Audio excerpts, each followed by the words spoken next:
Now, according to the scientist Kepler, we'll discuss what is the contribution of the Kepler in case of gravitation. Now, Kepler puts different laws about the planetary motion. Planetary motion के related उसने कुछ laws put किए थे. Now as it he is explaining the planetary motion. उसने explain किया कि sun होता है, ओके, एंड उसके अबाउट ऑर्बिट में ये बाकी के प्लैनेट्स घूमते हैं. ओके, अलग अलग ऑर्बिट्स में ये प्लैनेट अर्थ सन के अराउंड घूमते हैं. इसके रिलेटेड उसने कुछ लॉज डिस्कवर किए थे. नाउ ये जो लॉज है, ये लॉज हम यहाँ पे देखने वाले. Law of orbit and law of areas.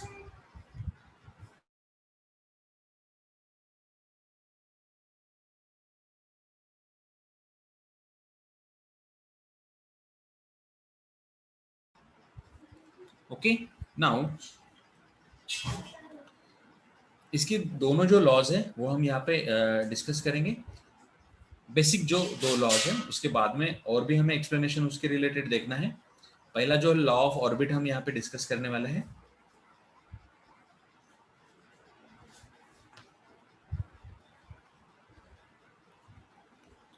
Law of orbit, which is Kepler's first law. Okay, what is this law of orbit? Let us make discussion on this one. I will go to the next slide.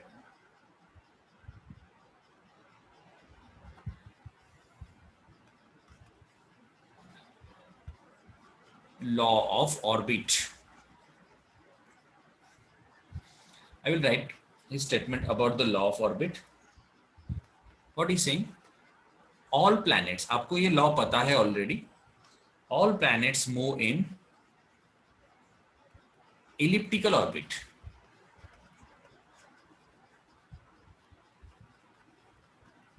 All planets move in elliptical orbits around the sun.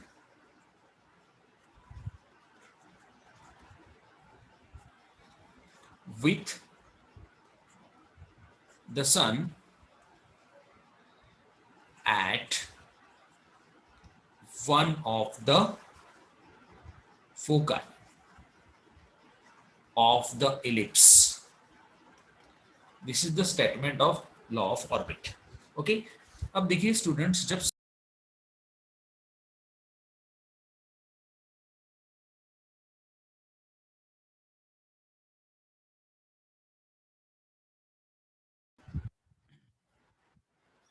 Yes देखो students, जब circle होता है ना उसको centre होता है, हमें पता है ये बात. ओके, जब इलिप्स होता है उसको सेंटर नहीं होता है, उसको फोकस होता है, उसको हम फोका बोलते हैं. Okay, so what is saying, all planets move in elliptical orbits around the sun with the sun at one of the foci of the ellipse. मतलब सन उसका सेंटर होता है इलिप्स का, जिसको हम फोका बोलते हैं. ओके, और ये बाकी के जो प्लैनेट्स होते हैं उसके अराउंड घूमते हैं ऑर्बिट्स में. We can represent like this. इस तरीके से हम उसको रिप्रेजेंट कर सकते हैं. ये सेंटर यहाँ पे होगा. ओके, नाउ इसके रिलेटेड कुछ टर्मिनोलॉजी वो भी हम यहाँ पे देखेंगे. I will firstly draw the structure.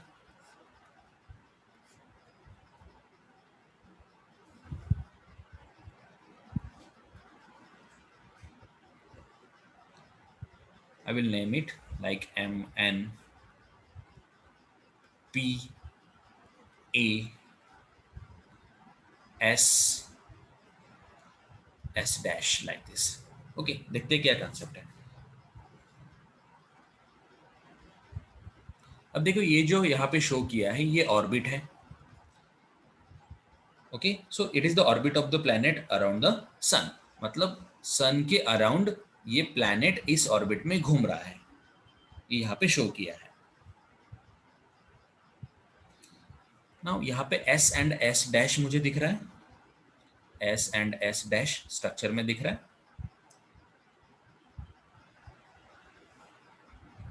Now these S and S dash, these are foci of the ellipse. These are the foci of the ellipse.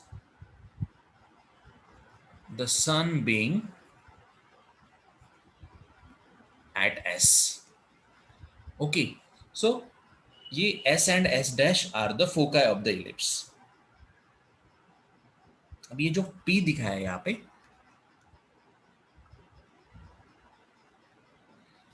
इसको बोला जाता है पेरिहेलियन. पेरिहेलियन समझते हैं आप लोग? पीस perihelion. Perihelion means closest point. It is closest point along the orbit. Closest point along the orbit from S. Okay, it is the closest point along the orbit from the S. उसको हम बोलते हैं perihelion. मतलब देखिए S जो है इससे सबसे नजदीक वाला पॉइंट, इसको हम क्या बोलेंगे? पेरिहेलियन. पेरिहेलियन. अब वैसे ही एक पॉइंट होता है एपेहेलियन, उसको बोला जाता है. ए से रिप्रेजेंट किया गया है यहाँ पे, अपेहेलियन.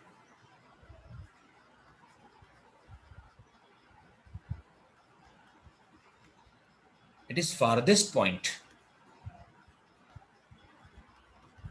It is what? Farthest point from S. S से सबसे दूर वाला पॉइंट, उसको बोलेंगे हम एपेहेलियन. देखिए टर्म्स आप थोड़ा सा याद रखिए, ध्यान दीजिए यहाँ पे स्क्रीन पे. ये पेरिहेलियन है, ये सन है. अब देखो सबसे नजदीक का पॉइंट जो होता है, जब ऑर्बिट में ये प्लैनेट घूम रहा है, देखो इस तरीके से ऑर्बिट में प्लैनेट घूमने वाला है. ओके, सन से सबसे नजदीक यहाँ पे मुझे लग रहा है ये प्लैनेट, तो इस पोजीशन को मैं बोलूंगा पेरिहेलियन. ये क्लोजेस्ट पोजीशन है. अब देखिए जब ये प्लैनेट घूम रहा है, कभी तो ये प्लैनेट इस पोजीशन पे आया होगा. देखिए सबसे दूर वाला पॉइंट है सन से, इस प्लैनेट का ये सबसे दूर वाला पॉइंट है. इस पोजीशन को बोला जाता है एपेहेलियन. एपेहेलियन. ओके, ये farthest point from the S हम जिसको बोलते हैं एपेहेलियन. नाउ इसमें और भी कुछ टर्मिनोलॉजी वो भी डिस्कस कर लेते हैं.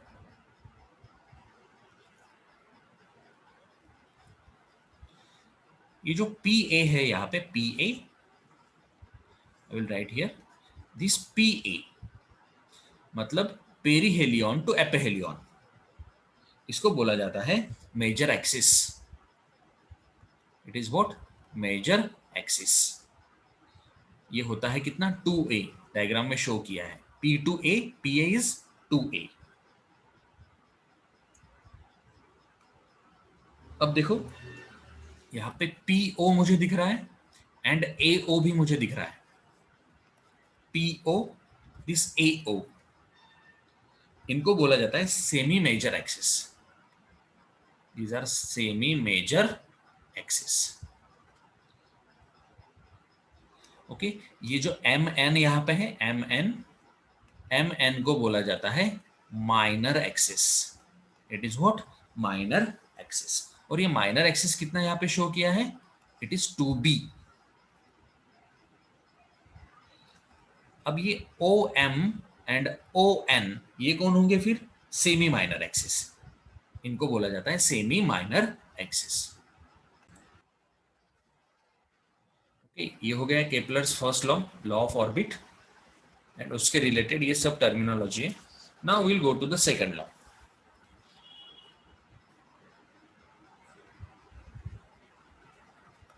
Kepler's second law.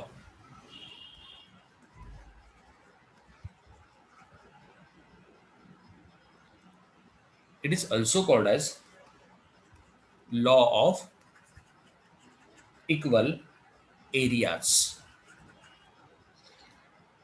या फिर लॉ ऑफ एरियाज भी इसको बोला जाता है. Now what is the statement of the second law?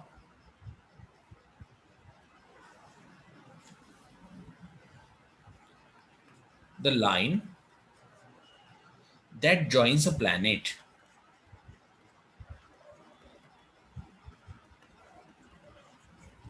the line that joins a planet and the sun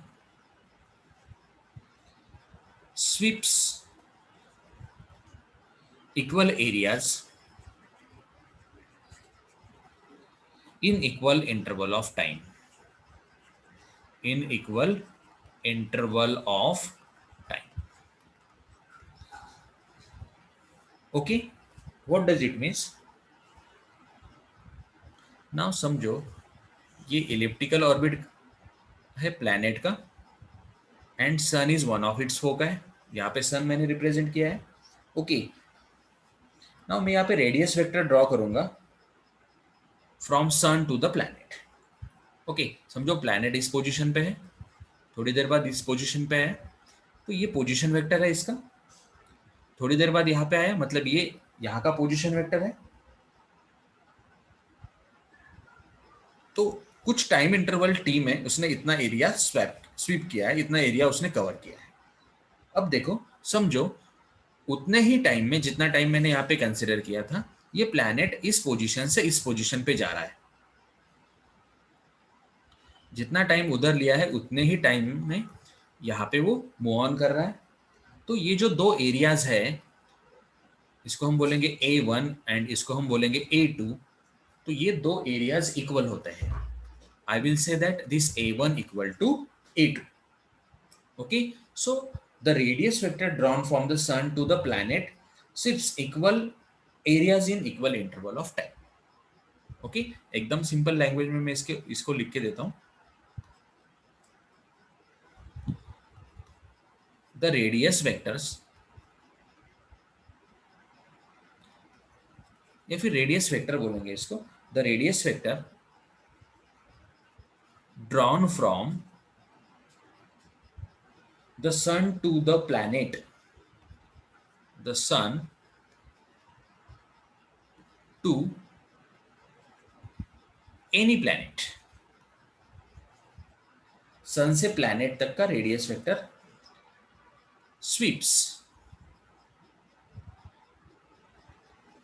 sweeps out equal areas in equal intervals of time. In equal intervals of time. Actually, this is called as the law of areas. इसको ही law of areas बोला जाता है. अब देखो, ये जो areal velocity होता है रेडियस वेक्टर का, areal velocity of the radius vector is constant. कैसे होता है रेडियस एरियल वेलोसिटी? उसका कांस्टेंट होता है. Means what is the concept? अब अगर आप एक टाइम इंटरवल कंसिडर कर रहे हैं, तो इस पोजीशन से इस पोजीशन में अगर आपका प्लैनेट आ रहा है, तो इसने जो एरिया यहाँ पे कवर किया है वो एरिया, एंड इस पोजीशन से इस पोजीशन पे उतने ही टाइम इंटरवल में जा रहा है. मतलब ये एरिया, ये दोनों एरियाज हमेशा इक्वल होते हैं. ओके, इसको बोला जाता है law of equal areas. In equal interval of time it sweeps equal areas. Okay, so Kepler observed that planet do not move around the sun with uniform speed. देखिए, ये जो प्लैनेट्स है सन के अराउंड कांस्टेंट स्पीड से नहीं घूमते हैं. देखिए, जब ये प्लैनेट दूर होते हैं, देखिए दो पोजीशन हमने देखे, एपिहेलियन एंड पेरिहेलियन. तो जब ये सन के नियरर होते हैं, दे मूव फास्टेस्ट, ये फास्टली मूव करते हैं. And when they are farther, जब ये दूर होते हैं, so they move comparatively slower. मतलब जब हम इलिप्टिकल ऑर्बिट यहां पे कंसिडर करते हैं, एंड अगर ये सन है, तो दूर जब प्लैनेट होगा तो ये स्लोअर जाएगा. ओके, एंड जब ये नजदीक होगा, it will move comparatively faster. ये फास्टर मोशन यहाँ पे करेगा। एक्चुअली यही कंसेप्ट है इस लॉ का। अब देखिए, इक्वल एरिया कवर करने के लिए ये कंडीशन उसको सेटिस्फाई करना पड़ेगा, तभी इक्वल टाइम इंटरवल में इक्वल एरिया वो कवर कर पाता है। It is called as a law of periods,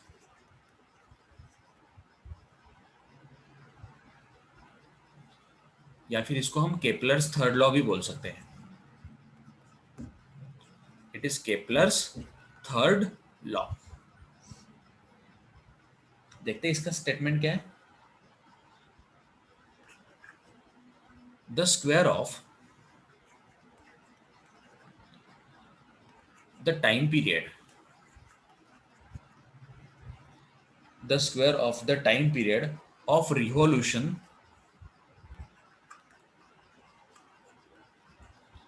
of a planet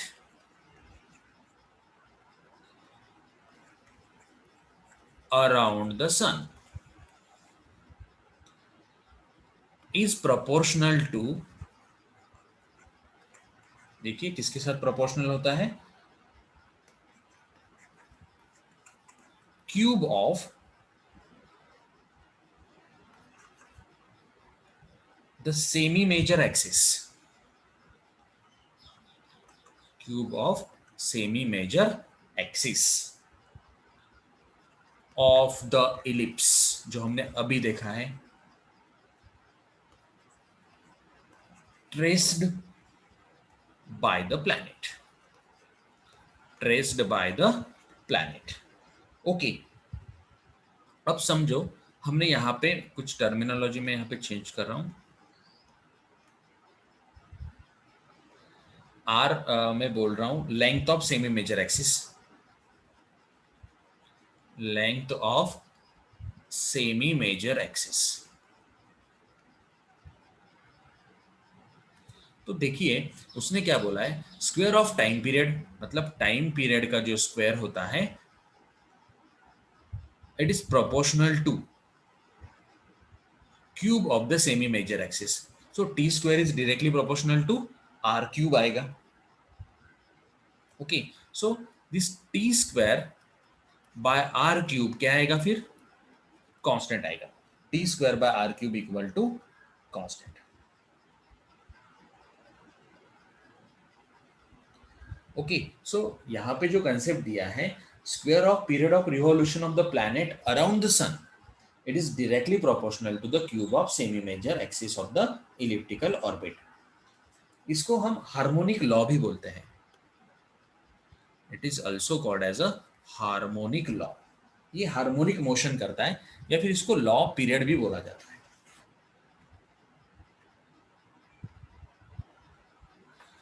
so T square is directly proportional to R cube. अब देखिए, T square and R cube, जब यहाँ पे मोशन होगा, ये प्लैनेटरी मोशन जब हम कंसिडर करते हैं सन एज ए सेंटर। अब देखिए ये जो डिस्टेंस है, ये मैं आर कंसिडर कर रहा हूँ, एंड पीरियड मतलब इसको एक साइकिल कंप्लीट करने के लिए जो टाइम लगता है उसको हम बोलते हैं पीरियड। ओके, समझो एक साइकिल कंप्लीट करने के लिए टी इतना टाइम ले रहा है, एंड वहां पे जो आर है वो है स्मॉल आर। सो उसने बोला है T square is directly proportional to R cube. So T square by R cube equal to constant. Okay, so ये हुआ केपलर्स